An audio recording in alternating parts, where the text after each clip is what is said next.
പെന്തക്കോസ്ത് സഭകളെ ക്രൈസ്തവ സഭാ വിഭാഗമായി അംഗീകരിക്കുവാൻ മന്ത്രിസഭാ യോഗത്തിൽ തത്വത്തിൽ തീരുമാനമായി. പെന്തക്കോസ്ത് ക്രൈസ്തവർ ഉൾപ്പെടെയുള്ള SCC പരിവർത്തിത ക്രൈസ്തവ വിഭാഗങ്ങൾ നേരിടുന്ന വിവിധ വിഷയങ്ങൾ പരിശോധിച്ച് ശുപാർശകൾ സമർപ്പിക്കാൻ IAS ഉദ്യോഗസ്ഥരടങ്ങുന്ന ഒരു കമ്മിറ്റിയെ ചുമതലപ്പെടുത്തി. വിശ്വനാഥ് സിൻഹ, TV അനുപമ, ജെറോമിക് ജോർജ് എന്നിവരാണ് കമ്മിറ്റി അംഗങ്ങൾ. സംവരണങ്ങൾ ഉൾപ്പെടെ നിരവധി ആനുകൂല്യങ്ങൾ ലഭിക്കാൻ ഈ തീരുമാനം ഉപകാരപ്പെടുമെന്നും സഭാ നേതാക്കൾ കരുതുന്നു.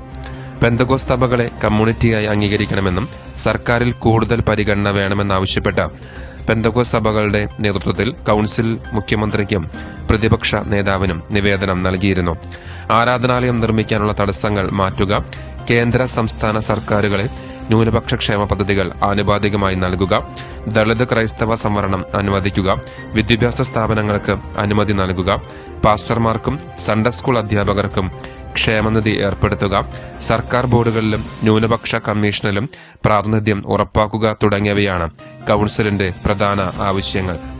സഭാപദവി നൽകാനുള്ള മന്ത്രിസഭാ തീരുമാനം അഭിനന്ദനാർഹമാണെന്ന് IPC കേരള സ്റ്റേറ്റ് കൌൺസിൽ ഭാരവാഹികൾ അറിയിച്ചു.